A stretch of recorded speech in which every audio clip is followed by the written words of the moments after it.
नमस्कार, मैं हूं अशोक श्रीवास्तव और आप देख रहे हैं मीडिया दस्तक न्यूज। केंद्र में भाजपा सरकार के 9 साल पूरे होने पर आयोजित किए जा रहे कार्यक्रमों की कड़ी में यूपी के डिप्टी सीएम केशव प्रसाद मौर्य बस्ती पहुंचे। यहां उन्होंने गौर कस्बे के पंडित महादेव शुक्ल कृषक पीजी कॉलेज में आयोजित जनसभा को संबोधित किया। केशव प्रसाद मौर्य ने कहा, 2024 के लोकसभा चुनाव के लिए विपक्ष के पास कोई मुद्दा नहीं है। सारा विपक्ष एक हो जाएगा, उसके बावजूद जनता इनका साथ नहीं देगी। भाजपा सरकार ने 4 करोड़ गरीबों को आवास, 12 करोड़ लोगों को शौचालय, 12 करोड़ लोगों को गैस का कनेक्शन, 12 करोड़ किसानों को किसान सम्मान निधि दिया है। सरकार की उपलब्धियों से पूरा विपक्ष बौखला गया है। उन्होंने यह भी कहा कि इसके पहले दूसरे पार्टियों की सरकारों में लूट खसोट होती थी, गरीबों को मिलने वाला सारा पैसा कमीशन में बढ़ जाता था। अब लाभार्थियों के खाते में सीधे पैसा जा रहा है। उन्होंने कहा, आने वाले लोकसभा में 350 से ज़्यादा सीटें भाजपा को मिलेंगी। इसके लिए बूथ स्तर के कार्यकर्ताओं को पूरी ताकत के साथ अभी से लग जाना चाहिए। आइए सुनते हैं डिप्टी सीएम केशव प्रसाद मौर्य को। ब्यूरो रिपोर्ट, मीडिया दस्तक, बस्ती, उत्तर प्रदेश। और 2014 के बाद के बस्ती में कोई अंतर आया है कि नहीं आया? अंतर आया है तो दोनों हाथ उठा करके जय श्री राम बोलिए।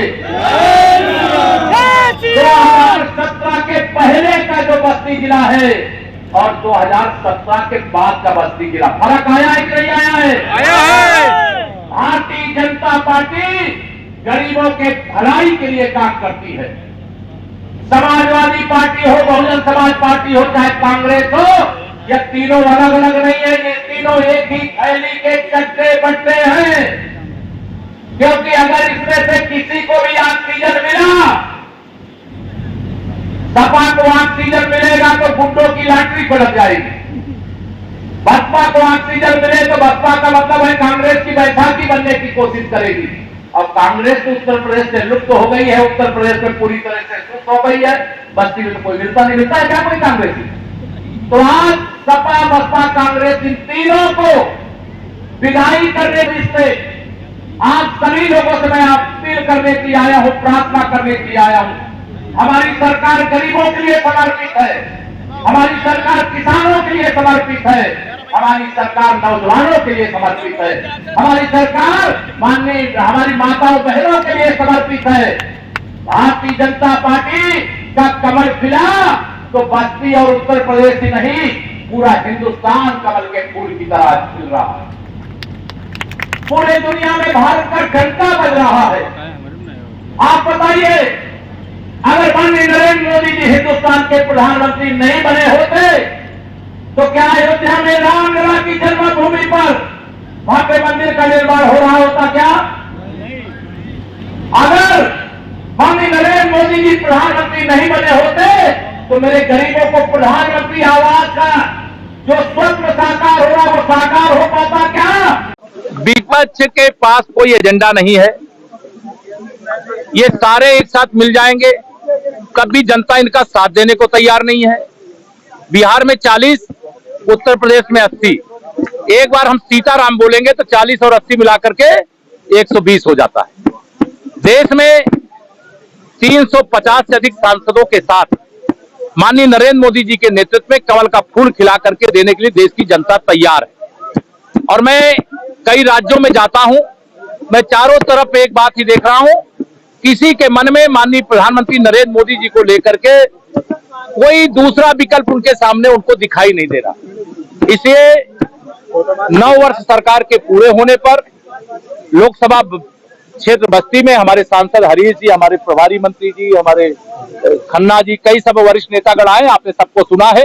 सबके साथ हर लोकसभा में इस प्रकार की जनसभाओं का इस भीषण गर्मी में इतनी भारी संख्या में लोगों का आना यह दर्शाता है कि कार्यकर्ता तो अपना पसीना बहा ही रहा है, लेकिन जनता भी मोदी जी के लिए अपना पसीना बहा रही है। सपा गुंडों की पार्टी, भारतीय जनता पार्टी गरीबों की पार्टी। आपकी पार्टी जो है किसानों को कैसी बताती है? एक सवाल सुन लेते हैं। अरे यार, एक सवाल कर रहे हैं। हाँ, पीडीए का मतलब मैं बता दे रहा हूँ। पीडीए का मतलब पी फॉर परिवारवाद, डी फॉर दंगा, ठीक है, और FR अपराधियों का संघ, इसलिए वो पीडीए उनका वो नहीं है, वो पिछड़े दलित ने उनको नकार, वो पीडीए ने उनको नकार दिया, पिछड़ा वर्ग उनको छोड़ चुका है, वो परिवारवादी है।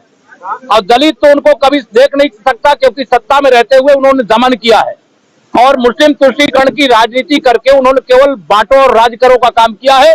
अब उनको भी समझ में आ रहा है सबका साथ सबका विकास करने वाली भाजपा। कानून पे आप भी फेल है, लगातार जो है कोर्ट में गोलियां चल रही हैं, अब तो कोर्ट के रूम में गोली चल रही है, तो फिर जहां पर भी गोली चल रही है उसकी जांच हो रही है, जो अपराधी वो पकड़ लिए गए हैं, जांच करके उसके पीछे कौन है पता करेंगे और उसके खिलाफ कार्रवाई करेंगे। मंत्री जी,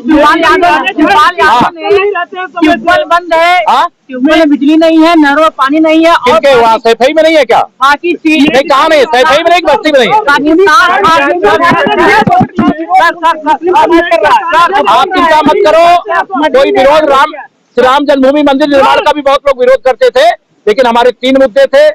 जम्मू कश्मीर से धारा 370, अयोध्या में श्री राम की जन्मभूमि पर भव्य मंदिर का निर्माण और सामान्य नागरिक संहिता।